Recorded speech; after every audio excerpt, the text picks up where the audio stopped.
Hello, everybody. Welcome to the podcast, Halo, Love, and Country. We are talking today about the risks of being LGBTQ people, being in the military, and also being and wanting to be in the military, and also just providing more information and more visibility to our brothers, sisters in the transgender community.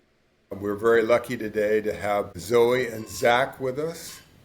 I am a psychologist, filmmaker, author, and general blah blah person.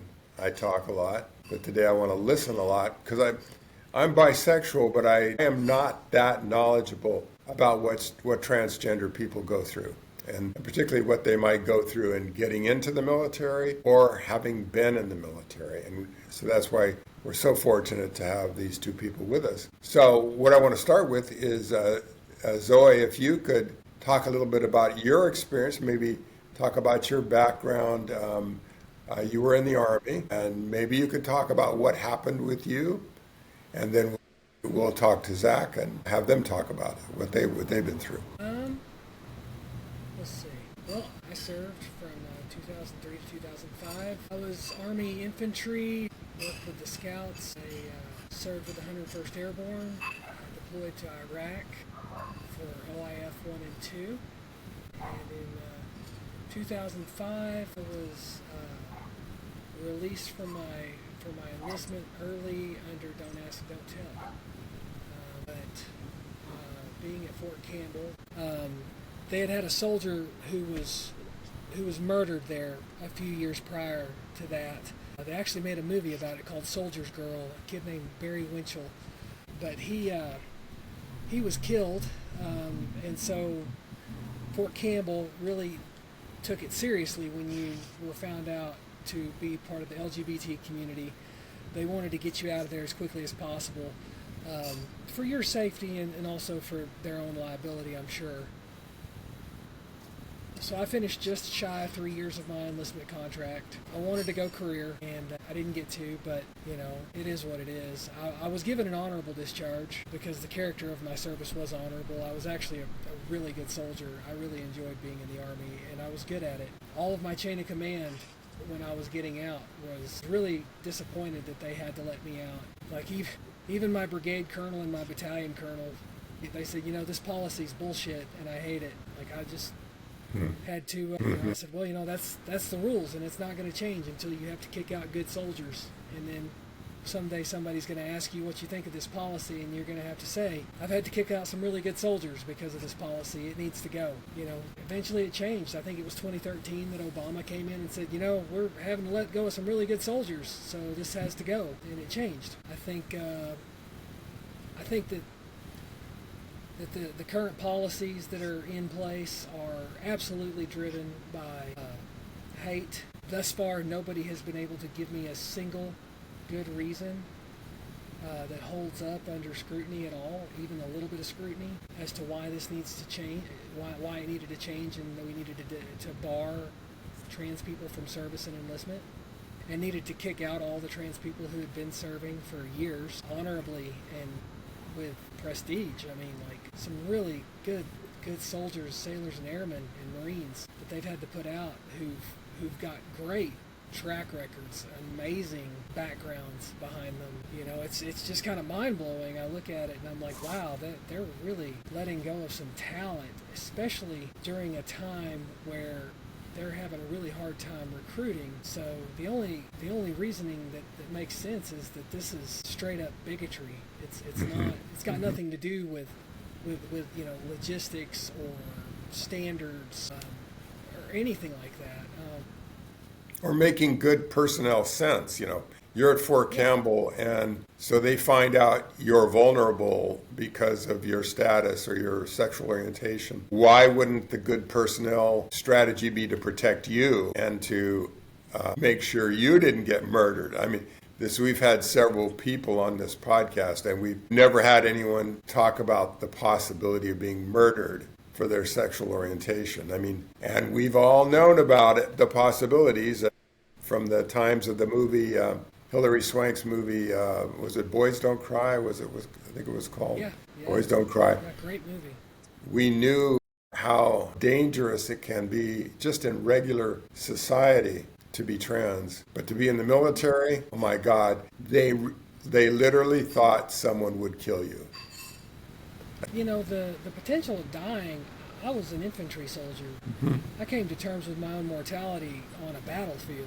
You know, when they said, well, you know, because of what happened to Barry Winchell, we'd like to process you out as quickly as possible, and I was just kind of blown away. I was like, well, I mean, I've already been to war with these guys. You know, like I've proven myself with these guys. And when it came out, you know, that I was getting out processed under Don't Ask, Don't Tell, you know, like they try to keep it quiet, but it doesn't stay quiet, you know. I had so many of my squad mates and platoon mates and teammates who came by and they were like, hey, this is stupid. Why, like, you know, who gives a damn who you sleep with? Like, this is dumb. Like, all I could do was shrug my shoulders and say, you know what, it is what it is. And It just makes me sad to hear it. It's like, yeah. what a horror show for you, and for what a huge loss for the Army. You were just straight leg infantry. What was your MOS, just for the have it on the record? I was 11. I was 11 Bravo. 11 Bravo. But I was straight leg infantry. But I was air assault qualified, as well as scout. You know, I was a little more high speed than your average grunt. But no, I was just kind of blown away. I was like, you're really worried about my guys killing me? Honestly, at that point in my life, I was also struggling with PTSD and depression pretty hard. So I started looking for my own end before I left the Army. Like I was telling Zach earlier, I said, you know, if you're looking for a decent ending, there's a lot better ones out there. Well, I'd like to come back to your Zoe. I'd like to come back to your PTSD in a minute, if you're okay. So let's let Zach introduce themselves. And what I do know about Zach is the interest in being in the military and even applying to be in the military. Could you go ahead and introduce yourself, Zach, and say a little bit about what's happening with you? Well, I'm Zach, obviously. I would say what's going on right now with any enlistment process at all is really we're stalling because of my weight. Weight and tape right now for even anybody, I would say, is outrageous. I think there should be more of a lesser standard on that because with the current American obesity. Besides military, I'm a gamer. I like playing games for part-time stuff, and I would say the struggle of not telling people that you're trans is real for people who just, want to get it off their chest and not hide it. Have you raised the issue you haven't talked to the recruiter about your sexual orientation, right? No, you have to hide it or else they will kick you out the Really hide door. it. And Zach and I have talked about you're not hiding it by being out here on this live podcast, but No, on I'm the not. other hand, the importance of being who you are, for your, Hmm. as a psychologist, for your mental health, to being honest and open about who you are. Maybe Zach, you could talk a little bit about who you really are inside. How do you feel, and how does that affect how you see your body?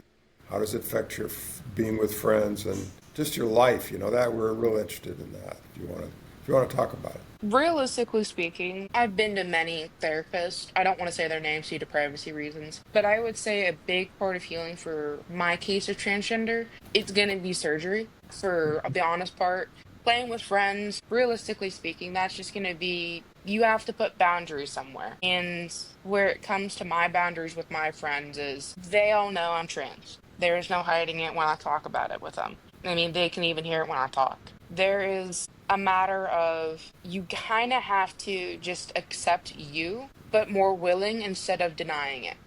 I wouldn't say there's a pause. I can just deny it. I mean, you can, but for how long? I would say that's the main issue. If you want a better backstory, I mean, growing up, I wasn't really allowed to talk like myself. I felt more feminine because of who my parents were. So you have to come to the sit down talk with even your parents and just say, hey, I'm not a female. You need to learn to respect that. Yeah, bluntly, of course, but there's always a better way to talk about it. How did that go with your parents? Is that okay to talk about? Yeah, of course. I would say it came to the conclusions of mistreatment at the end of the day. I mean, they still shoved it down my throat where it's like, oh, you're female still at birth. I'm just like, I don't care what my birth says. I care about present, now, and future. There was a time where my dad tried killing me and sexually assaulting me. I mean, that I pressed charges and I left Ohio just because of how I presented myself, who I was. I can't say for every family what it's going to turn out to be. I mean, I like to speak openly and honestly with everybody about my history because it's different than what your ordinary family would be. But I would also say you need to understand just the individual alone who is trans, what has made them come to the conclusion. Don't convert them, but be more accepting to what their thoughts are. Did you feel like you got any support from Ohio, from the police, or from the system there, or from mental health there, or from anybody there? I mean, I will say those police was dog shit. For what it was, they were horrible. They didn't really care about you. The therapists that I did have down there, amazing. I can't say enough about them. that's helpful. Okay. I'm glad for my profession anyway that they were responsive and helpful listening to you. I can second on the therapists in Ohio because that's where I live now, and the therapists here are incredible. We have some of the best medical professionals and psychiatric professionals I've ever been in contact with. That is so cool. And in a red state, too. That's kind of amazing. Okay. I was expecting horror stories with mental health folks or, yeah, There, I have a few because I was going through just a mental breakdown, so to speak, with the fact my parents were just assaulting me and everything, all that type of mistreatment, even mental and the verbal mental aspect of assault. I went to the hospital just to see if I can get resources, and then they just pink slipped me, saying I was suicidal when I wasn't, and I couldn't get out of the hospital for a week.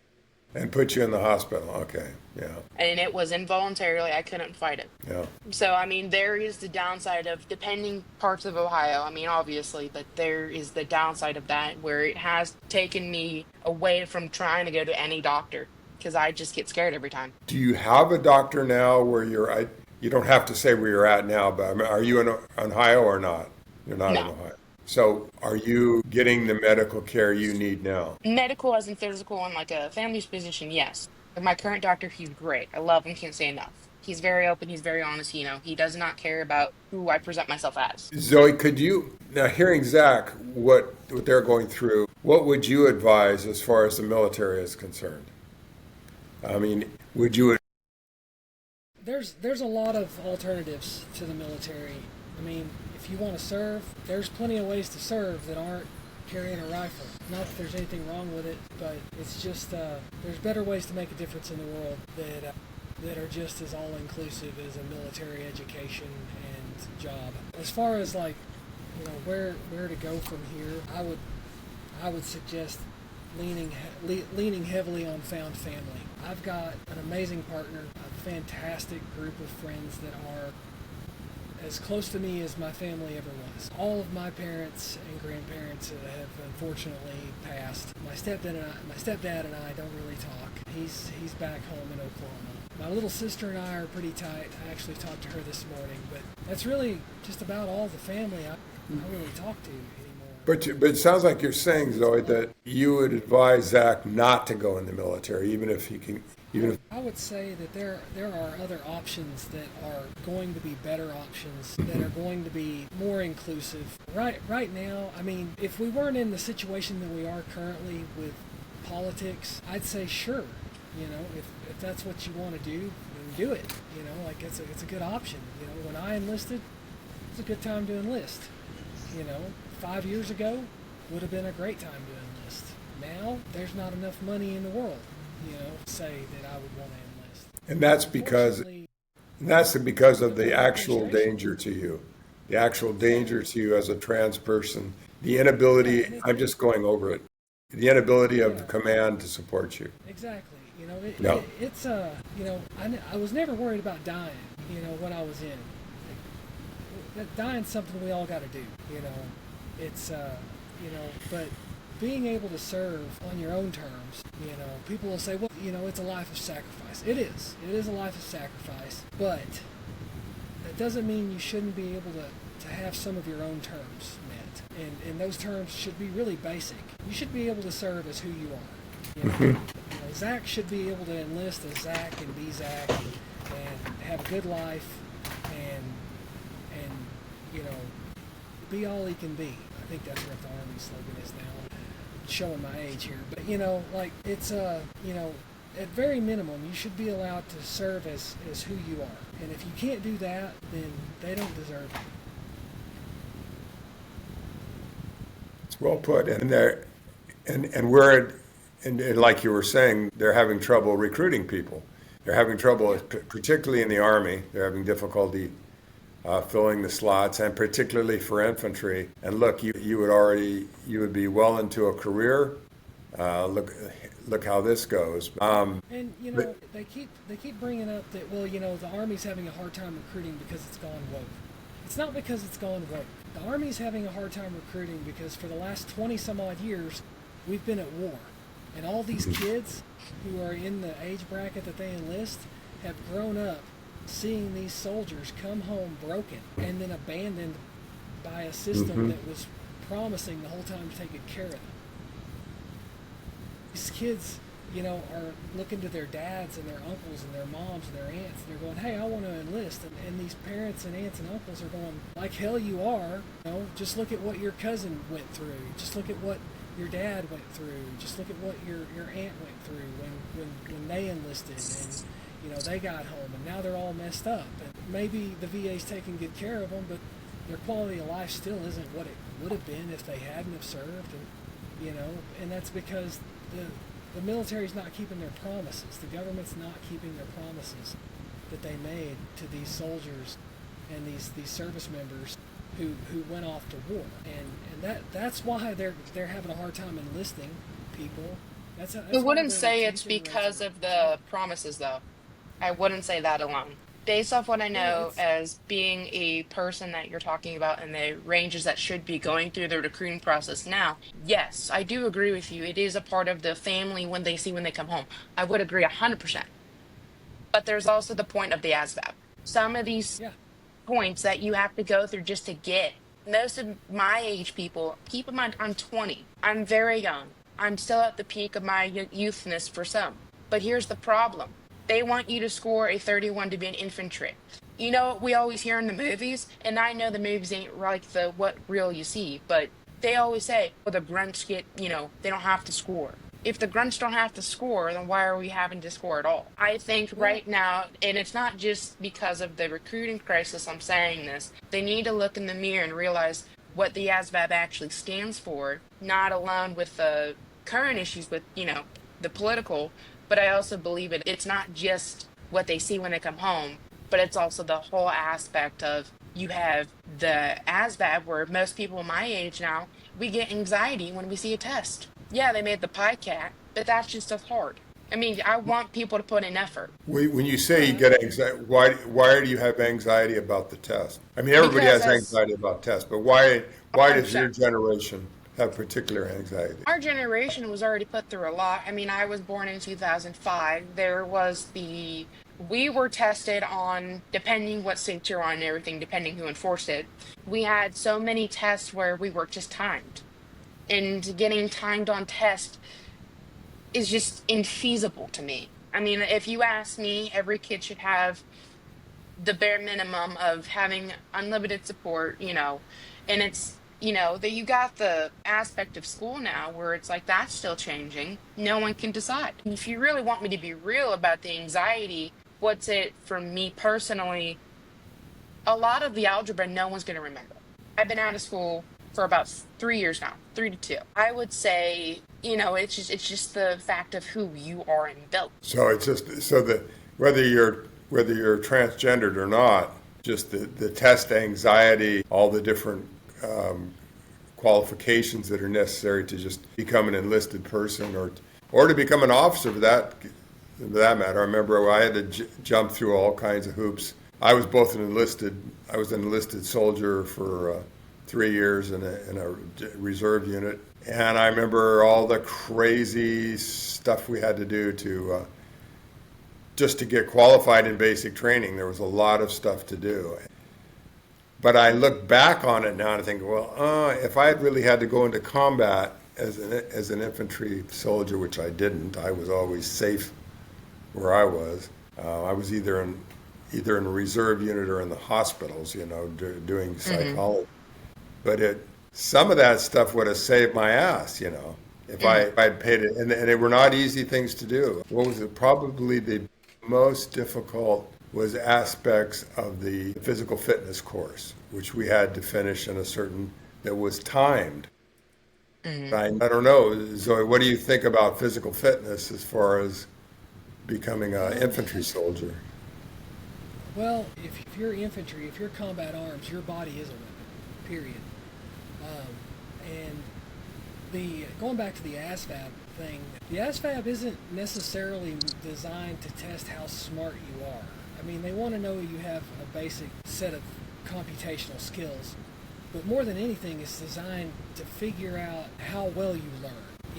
They go off a GT score, which you can almost directly correlate with someone's IQ. And if your GT score is above, I think it's 114 when I enlisted, you could literally have any job you wanted in the Army.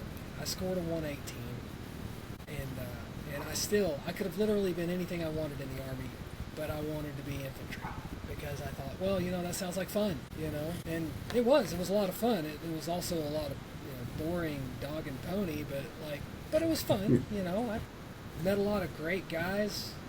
Met some of the best human beings I've ever known in my life when I was there. I also met some of the worst people I've ever known. But as far as physical fitness goes, your body is a weapon. Period. And you should be at your peak. Just like you train with your rifle and you train with all the other weapons, you should train to have your body in the best condition it can be in, because it's not just you that relies on your body, it's everybody around you is relying on your body. Everybody around you is relying on you being able to do all the things that are going to be needed to do, and some of the things that you don't even know that you might be doing. Things happen, conditions dictate, terrain dictates. You might plan for a mission one way and you get there and it's got to go a whole different way you didn't even see because, Let's let Zach, can you respond to that? What do you think? And then when you're hearing Zoe say what the actual requirements might be of an infantry soldier. I would say she has a point. I mean, completely honest. I mean, she does, but I would also say regarding about, requirements like just to enter, I would say. Yeah, they want you at your peak, but what's the point of being at your peak and slightly off? Like, currently I'm 225 pounds. That's overweight for military. I would say, if you're going to go through basic and you're 10% overweight, what is the point when you're going through basic instead of just helping out? Especially right now with the recruiting crisis, for crying out loud, you're going to go to basic regardless and get in the best shape you can. Yeah. I would say it's more of you kind of got to conclude recruiting crisis and then the current obesity with America. Yeah, Right. I get it. I mean, during the Vietnam War, we ran out of soldiers. We had 500,000 people in Vietnam. And McNamara did something called the McNamara 100,000. I don't know if you've ever heard of that. But there were 100,000 people, young men, I think only, that didn't quite meet the requirements that he allowed in. And I remember in my basic training unit at Fort Lewis, Washington, we had one man who was having trouble with reading, and he had been what they call recycled, meaning he'd been through the first basic training cycle but couldn't pass because of his reading. And so all of us were tutoring him to try to help him become proficient enough so he could read, because he was functionally illiterate in that case. And sometimes we'd have overweight people, and what was it called? There was some kind of special program you were on, and you got to work it out. But I'm hearing from you, Zach, you'd like to be able to have that be an option for you, that you really would like to get in. Maybe you could say, what is your motivation for getting in the military? Why would you really like to go? Honestly, I would say personally believe death has always walked with me, and why not partner with it instead of battle it? There's that So in saying. other words, I would rather be Yeah. in 11 Bravo than just live a life that wasn't meant to be mine. Beautifully said. My soldier son was a 10th Infantry Division. What was he? He was a dragon gunner, I guess, is what he was in the 10th Mountain Division. And he said his saying is, he's on one of these broadcasts. One of his saying is the way he dealt with death was that a soldier has to think of himself or herself or themselves as already dead, and then the fear of dying. I'm not of that. I haven't adopted that because I chose not to be in a combat situation for that very reason, that I didn't want to die and I didn't want to deal with my issues about death. But I hear it, that your life, you'd like to spend it, if you're worried about death is on your mind now, you'd rather be doing something positive with that. That makes sense to me, and I get it. So maybe you could talk about PTSD. What happened with you? And part of this whole thing now is that our president has cut 80,000 jobs from the Veterans Administration. So I get a lot of my care at the VA because I have a problem leg and some other problems because I'm old. 80,000 doctors, nurses, people that answer the phone. Yeah, Physical therapists. I think the point behind that was privatization. Mm-hmm. I think that there could be some money saved in the long run if you privatize the right way. But you have to recognize as a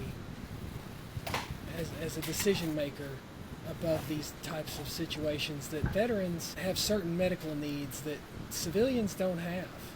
Mm-hmm. You know, combat related trauma, that's not something that your average civilian's going to have. Like understanding that healing a veteran from trauma is a lot different than healing a civilian from trauma, because vets draw a lot of our value from our trauma. Our sacrifice is what gives our lives value to society. I mean, we're told our whole military career that we're heroes because of the things that we've endured for God and country. And when that takes away that sacrifice, that devalues it, because now it's all better, Mm-hmm. you've devalued that veteran's life in their own mind and in their own way of seeing things. You know, well, I'm all healed up now, so my sacrifice doesn't mean as much as it did before. You know, and you can heal a civilian that way, and they're fine. But when you heal a veteran that way, you've robbed them of a lot of their identity, which is an even bigger problem. You know, it's funny because a lot of the veterans who wind up taking their own lives, they interview the families and the friends and the loved ones of these people, and they say, well, they had just had a breakthrough in therapy. They were doing so good. And it's like, well, yeah. And then they suddenly realize that they aren't damaged in a way that makes their sacrifice as valuable as it was in the eyes of others. And now they feel like, you know, what's the point anymore? And so you have to be real careful about how you approach treating combat-related mental health problems. Mm-hmm. Did you have combat-related mental health problems or issues come up? Yeah, absolutely. Are you able to talk about that? Is that okay with you? Yeah, I have PTSD. I have multiple traumatic brain injuries. I have comorbidities related to all that PTSD. And I've been in therapy for over 20 years from it. You know, actually, next month I'll have been out of the Army for 20 years. What happened to you? Could you talk about it? I got blown up. I got blown up a couple of times. I lost a best friend, saw a lot of death, participated in a lot of death. You know, it's taken me a lot of years to find, you know, drug cocktails that are effective and coping mechanisms that are constructive and effective. And over the last couple of years, my therapists at the VA, you know, and my psychiatrist and my psychologist, and they've got a special mental health clinic that I go to where we now do ketamine treatments, which are miraculous. They are nothing short of miraculous in their effectiveness. That's good news. Oh yeah, it's incredible. It Did you works. have any physical injuries to go with the emotional I got mental a health injuries? I got a bad knee and a bad shoulder. A few aches and pains, but nothing lasting. Nothing that on its own keeps me from being able to get around. You know, as much as I want to. I'm a little slow moving sometimes, but I'm also 43 years old and a combat veteran. Wait till you're 77 years old. These things tend to pile up, and They're all you problems that don't get better with age. yeah. Zach, thank you, Zoe.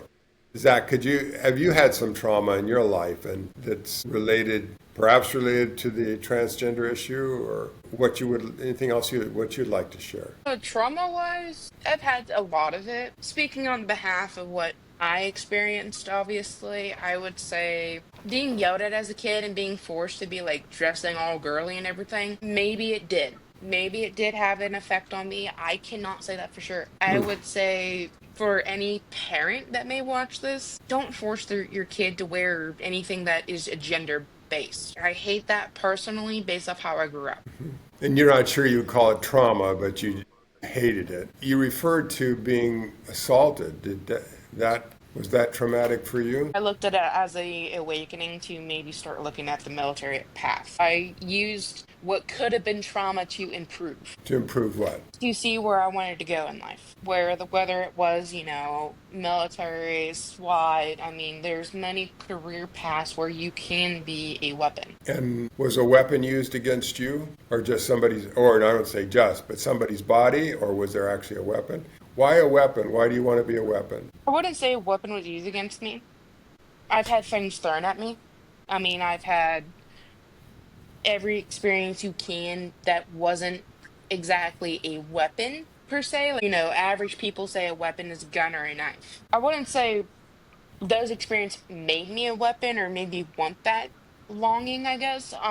There's a better chance of saying I found myself a home because when I originally started looking at the army, I was about 300 pounds, very overweight, not healthy. So I would say I originally found the home when I realized trans people could enlist in the last term of who was in office before our current political situation took over.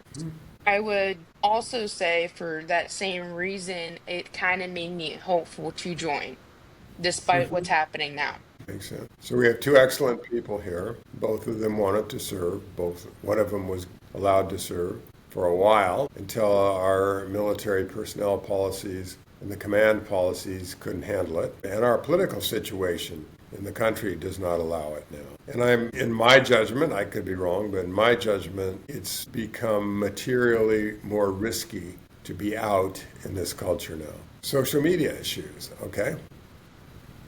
I would say social media is very well controlled, and if you get the right person that's within fame saying, oh, trans people are bad, that's gonna do a lot of harm. Personally speaking, on anything I scroll on, then yes. If you're talking on general media, it's very controlled. Do you see social media, though, turning against transgender people? I mean, I don't know if you can talk in general like that. If I see it turning on trans people, then no.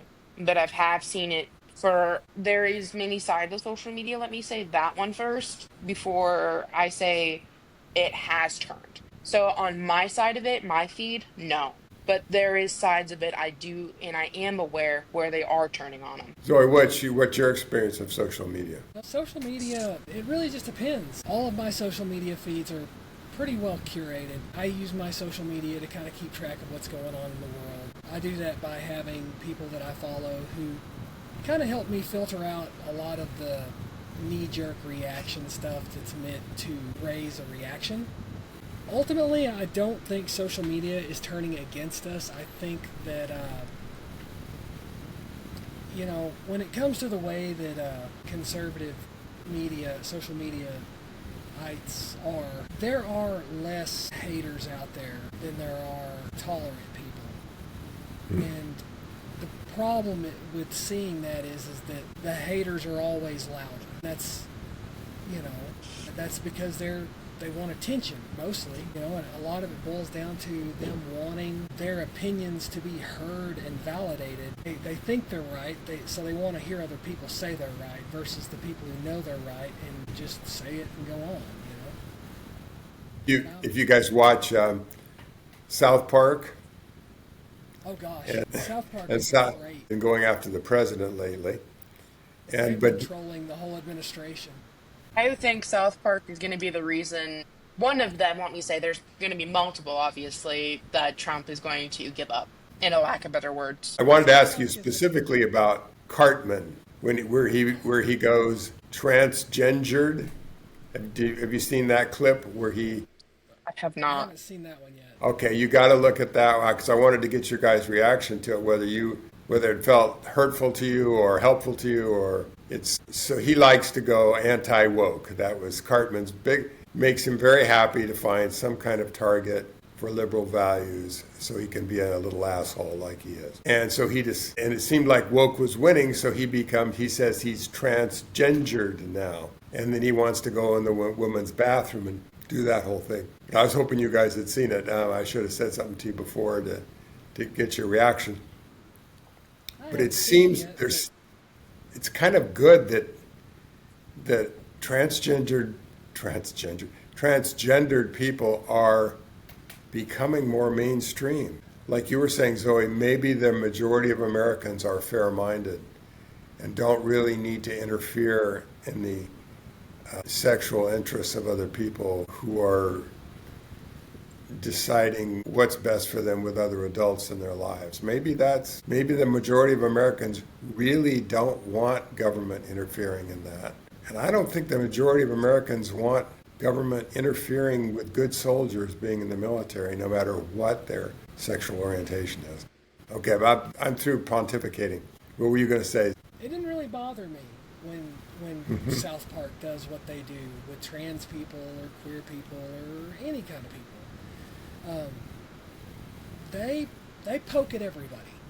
It is a satirical show that is meant to make people think and make people ask questions. And I actually kind of love that Cartman's doing this because everybody knows that Cartman's an asshole. That's who Cartman is. And so since it's Cartman that's doing this, everybody who watches South Park and knows South Park knows that Cartman's being an asshole. If they're gonna engage in this kind of behavior, people are gonna think they're an asshole.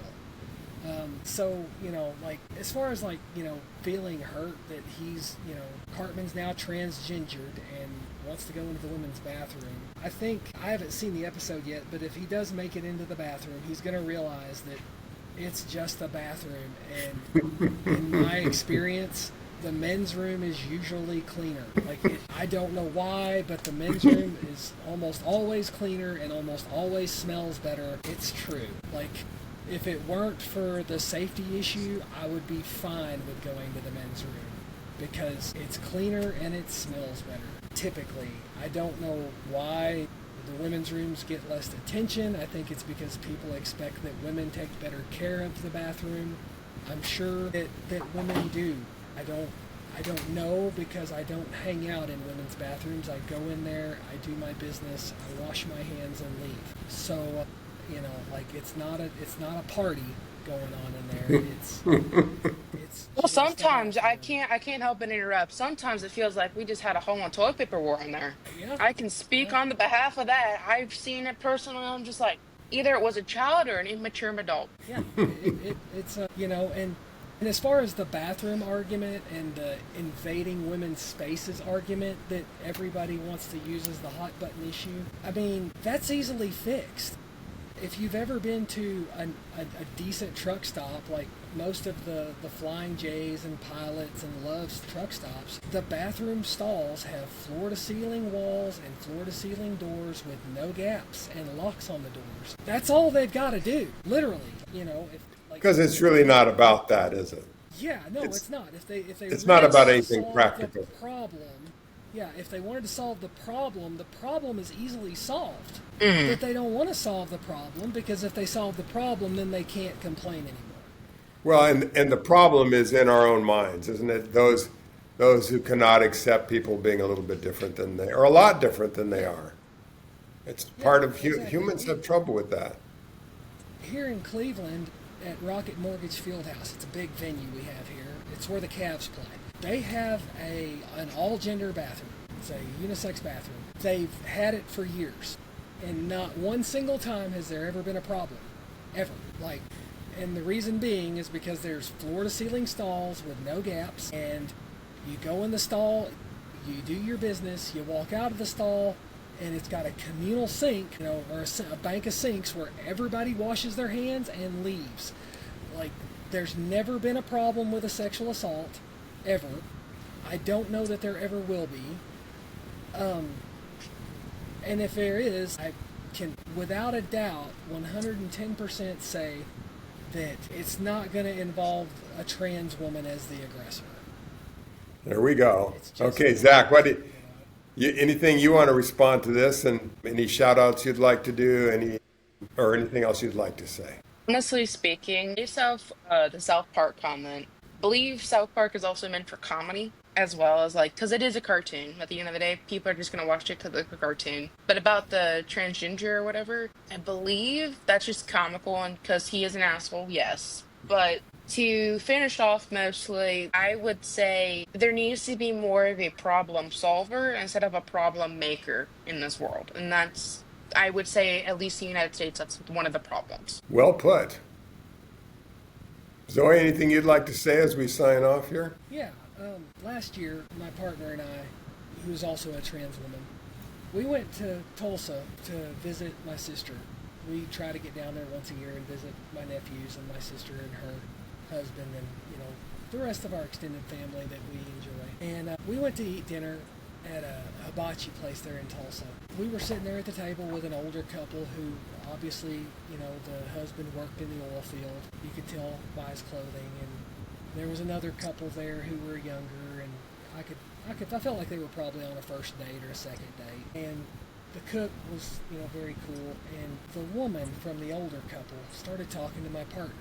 And, my partner and her were making conversation. And then out of nowhere, because the lady asked, how are you enjoying Tulsa? My partner goes, for being a trans lesbian couple, it's been really nice. And the lady, it just blew my mind. I thought, oh my God, am I going to have to shoot my way out of here? The lady smiled, reached over and put her hand on my partner's arm and said, honey, nobody cares about that. I know that it's all over the news, but nobody cares. As long as you are being you and not bothering nobody, you're fine. And those are two powerful. Well put. To be honest with you, I was really blown away. And then when I thought about it for a moment and matched it up with our experience with the people we had interacted with there, nobody cared. The only people who are mad about it are people who want to be mad about it.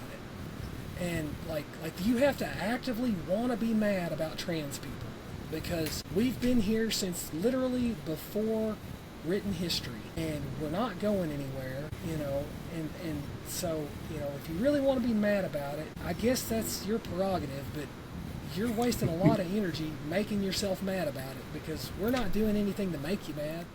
Well, Zoe, I'm wishing that you had been able to stay, but now you have a voice outside of the military. And that's good news. Zach, I hope if you still want to get in, you can. And someday these crazy policies will change. They may not. But I want to thank you both for being here and speaking up. And I want to thank all of our listeners and watchers for tuning in. If you're interested in a book on two gay men who have a relationship during combat during the Vietnam War, pick up the book Love and Country, which is a novel, or watch the movie Love and Country, which is on Tubi, YouTube, Amazon, Roku. I don't know, it's all over the place.